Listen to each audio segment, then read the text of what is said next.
as our film cameras went into central Wales to see Bargod Rangers of the Mid Wales League take on Stourbridge from the Southern League in the second round of the Welsh Cup. This report by Idwal Robling.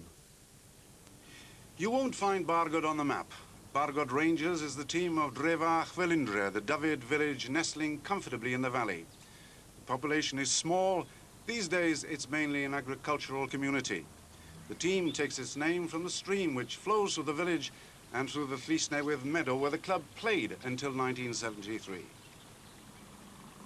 Its headquarters is still the Red Lion Hotel, where they've been meeting for most of the 60 years of the club's existence. History traced by the pictures on the wall. But in this, their Diamond Jubilee year, plans are already well in hand to convert a vacant woolen mill into a new headquarters and community sports and leisure centre, a scheme which apparently doesn't meet with the approval of everyone in Drefach. Of course, at one time, this part of the country was the centre of the Welsh woolen industry. There's a museum just a short drive away from the football pitch, Parc Pew, a recreation field donated to the village by a former mill owner, John Lewis. Until this season, Bargod played with distinction in the Cardiganshire League. Now they've stepped up to the Central Wales section of the Welsh League. And I asked their chairman, Ainsley Harris, how they were coping. Oh, we're coping, all right. It's been hard over the changeover. We've had problems on and off the field. Off the field, we've had problems with committee members not liking the idea of what we're doing. So we've lost a few there. We're getting along, but playing side, it's wonderful, the change in the playing. It's been marvellous, the way we've adapted ourselves to a higher standard of football. But otherwise then, our second team has suffered because players from last season who thought that they'd make the grade in the higher standard of football have seen that they were not capable of doing it, and what we found out now that they've left the club and gone to play with other teams in the local area.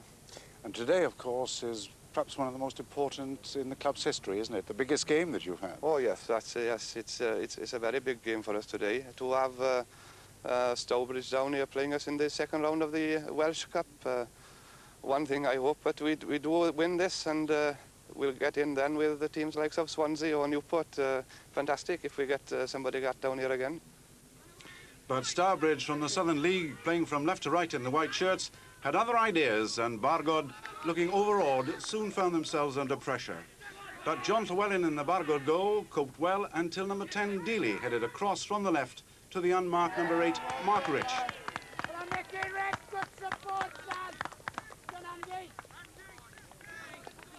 So 1-0 down after 12 minutes, and Llewellyn was left exposed again and was beaten again on the half hour by a fierce drive from powerful striker Brendan Drummond.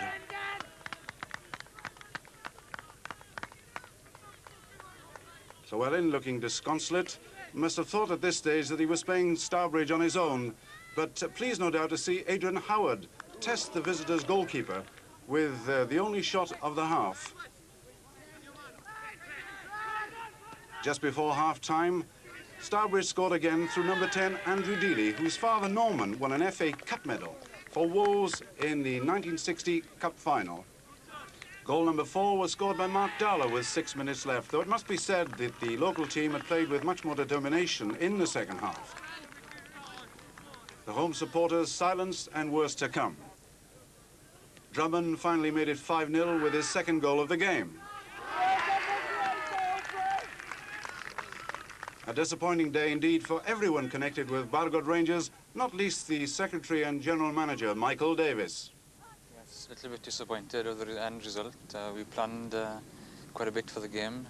I think all the supporters had quite a good game, but a bit disappointed at the end. Disappointed with the result, but perhaps too with the way you played, particularly in the first half. Yes, most of the players played very badly in the first half. Second half, we had quite a number of chances which we failed to capitalise on. So, if you don't score, you don't win. No, and they were a strong side, weren't they? They were much better physically than us and played much better as a team. Let's forget about the game now for the moment.